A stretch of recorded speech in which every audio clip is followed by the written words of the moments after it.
Welcome to Average Mike's. I'm Mike. I'm Mike.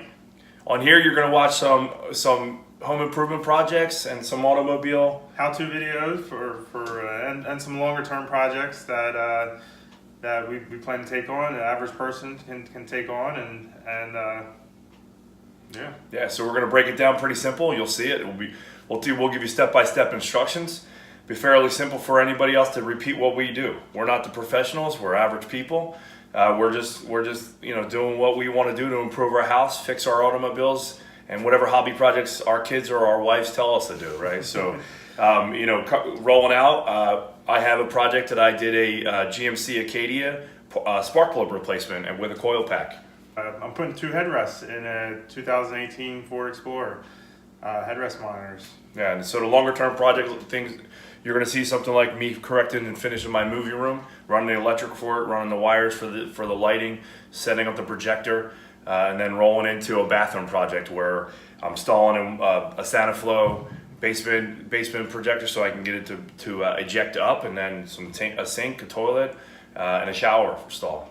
Yeah, and I have a 95 GMC Sonoma. I plan on putting an LT1 350 motor in it with the T56 transmission. Really get up and go with that.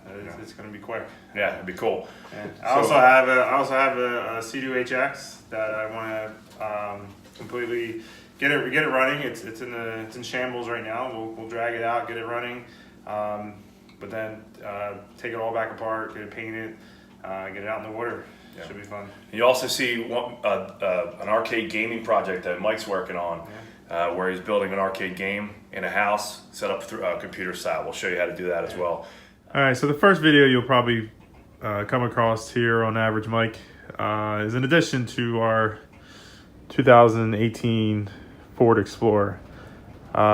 We just got this car for my wife. She loves it. She moved up from 2012 Dodge Durango. Dodge Durango is actually my car now. I took it over. We got her a new car. She drives the kids mostly, so I want her in the newer car. It's more reliable. The Durango has about 120,000 miles on it now. So, the one thing that the Durango does have that this doesn't have is an aftermarket DVD player. And those of you with kids,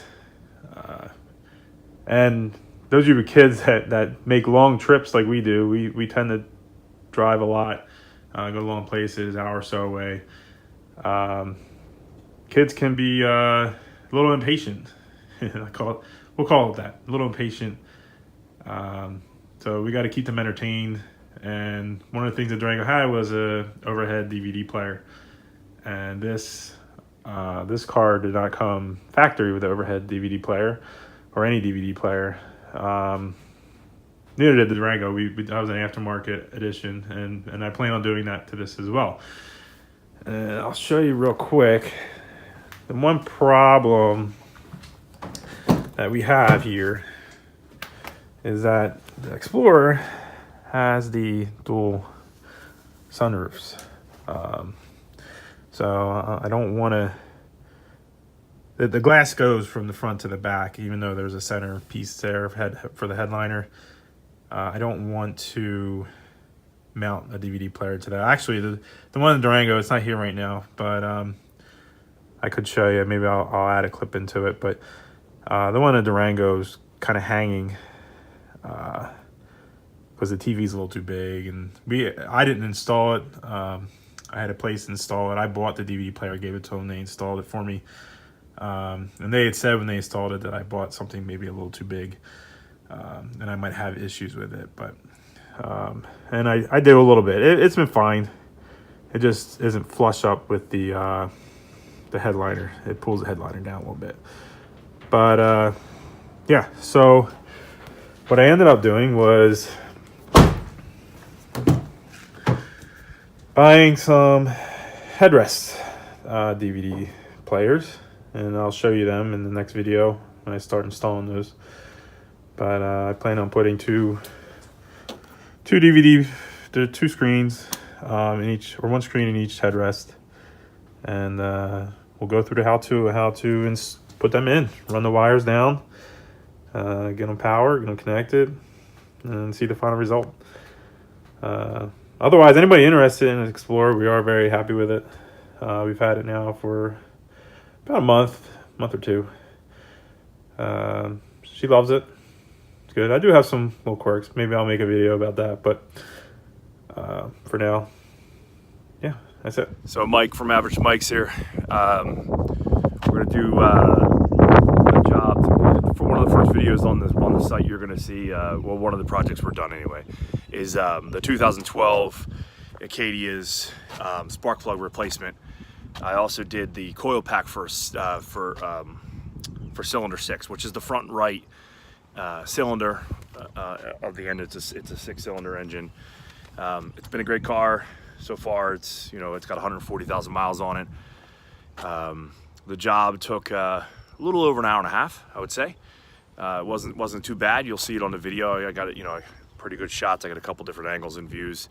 What happened was we got a check engine light came on. Felt like it was a little rough to ride. So what we did was got the dashboard sensor, the OSD2, and we plugged it into the bottom of the dashboard. You'll see it in the video. And what it does, it came up with an error code of P060, and that means there's a misfire in the 6-cylinder in the 6th cylinder. So, I'm sorry, P3060 is what it was, I believe. So, if it was a no 6 on the end, it was just P0030. It would have been a misfire in just unnumbered cylinder. Could be anything, right? Could be the seals of the blocker are leaking. Could have been anything from the cylinders. So you just misfire just randomly. So that's no good. So basically, like I said, the job was about an hour and a half long. A couple tips really quick. Make sure you have a clear site. Work surface. Get a little bin to hold all the spark plugs and your tools. Make sure you're using the spark plug socket. And in the video, you'll see I have a 6-inch, a 3-inch, a 6-inch, and a 12-inch extension, which I use all three for the ratchet. The front of the engine, you can use the larger one, the 12-inch. The back of the engine, it's a 6, so there's 3 in the back towards the firewall, and there's 3 in the front towards the front of the cylinder. So it goes 1, 3, 5. The odds are in the back. 2, 4, 6, and the evens are on the front. And the 6-cylinder, like I said, was the one that was a problem. So the first in the front, you have you can use a 12-inch extension. The ones in the back, you're going to have to use either the 3 or the 6-inch. I actually suggest the 6-inch. Drop it into the hole, and into the coil hole, and then attach the plug to it, and then put your ratchet on. That way, it's easier to get out. You really can't see the back of the engine from the angle you're standing at. You got to be on top in the engine. But I did it from standing outside the radiator. It's in arm's reach. It's not too bad. The other project that I'm working on, long-term project, is my basement project. Right now I'm in the midst of framing and putting the electric in, and that one right there is we're putting in a movie room. I already fitted out the basement for a living room space. I did the construction myself. I didn't do the sheetrock. I'm just an average guy, and I hate sheetrock. So I don't mind sheetrock. I hate standing and spackling. That's what I hate about it. So, but you'll see that on here. That's my long-term kind of project. I want to get the movie room done for my kids, so that we become the hangout spot instead of them some random person becoming a hangout spot, and I can't manage or parent the kids that hang out here. So I want to make sure we have the coolest spot on earth. So things that I wanted when I was younger. So movie room, which turns into a game room. We have a pool table and things like that down there already. Our tables that we built, and I'll show you those in the later videos. But hey, so click on, so make sure you're subscribed and smash that subscribe button, smash that like button, and enjoy the videos to come for Average Mike. I've had this for actually years now, unfortunately, but I'm really, I had 3 kids again, like I said. and kind of took me away from this project. But now they're getting a little bit older, and might be able to find time. My wife really wants to get this out of the garage. Little does she know that my plan is to get this out of the garage and maybe get another one, something else. Keep you guys entertained, right? But anyway, this is a 95 GMC Sonoma. Like I said, I did start it. This was a full car, had an engine. The engine had a rod knock. So I didn't care anyway, because, the plan is to put a LT1 out of it was out of a 95 Camaro. I also have a T56 transmission, 6-speed transmission to go with it. There's a lot of material online about how to do it that I've been using, planning out, but there really isn't any YouTube videos going through the whole process. So hopefully I'll get through this and people can use it and do their own builds. I don't plan on this truck costing me that much. I actually traded. I think it was two 12-inch subs in a box and 2 amps. There were 2,000 watt amps and 2 Pioneer Premier subs, which they're a little pricey, but I traded for this truck for that. The truck was running, but it had a rod knock, so we had issues there. And it's a 5-speed transmission in the truck, which obviously is going to come out, but it also is lowered. I'm not sure if I'm keeping that or not. I might return it back to stock height. But yeah, the plan is to clean everything up, put the engine and trans in. I'll take you through all the wiring. I have a couple different wire harnesses from Camaros, plus the wire harness from this truck that I have to figure out how to mend together, get the gauges working and all that. And yeah, hopefully we'll get it running. Once we get it running, I'll probably strip everything back out, and then paint the firewalls, paint the door jambs. I want to paint it probably a silver or silver and blue. I don't have a paint booth. I do have a paint gun that I bought and I never used. It's a Double Bliss paint gun. It does need some body work done. So all this is going to be shown on the channel. It's going to be in multiple parts, obviously. But the plan is to get through it and get this baby running. Yeah.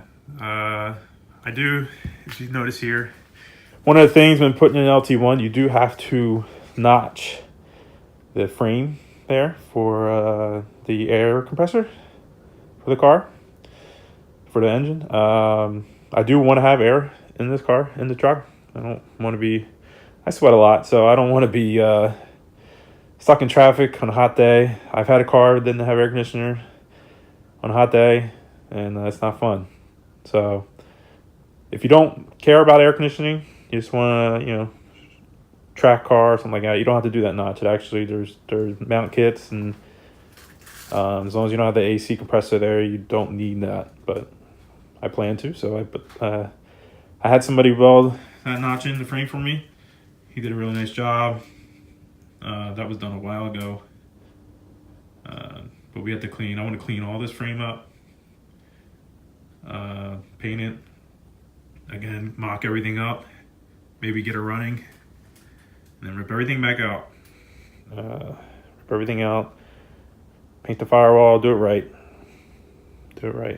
And yeah, it's the long term. This is the long term build. First part of the long term build is to get all the stuff off of it. But yeah, I pulled some seats out of a 98 Sunfire. They should bolt in pretty easily. It's my kid's electric scooter. And yeah, I can't really see too much in there. But also, we'll probably do some fiberglass work in here. I've done previously. I built boxes for either speakers or subwoofers. Probably do fiberglass, bondo it up, paint it, make it look good. Massive truck.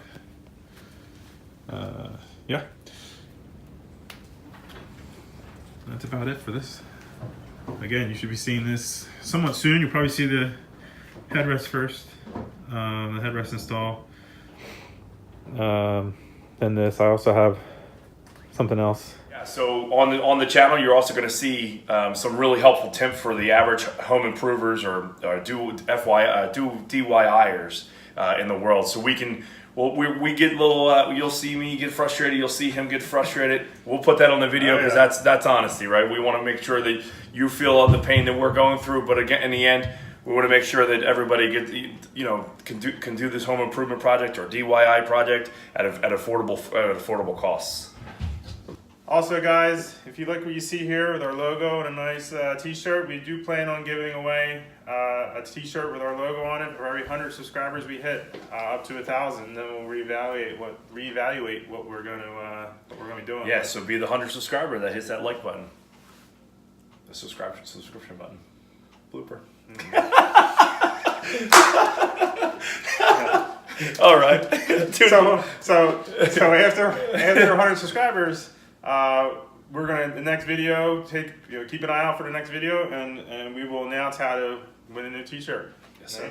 Cool. Excellent. All right, guys. If you like what you saw, please go ahead and smash that like button. If you're not already subscribed, go ahead and hit that too. You can also turn on post notifications. That way, we put out a new video. All right. It comes right up on your screen there. See you guys on the next video.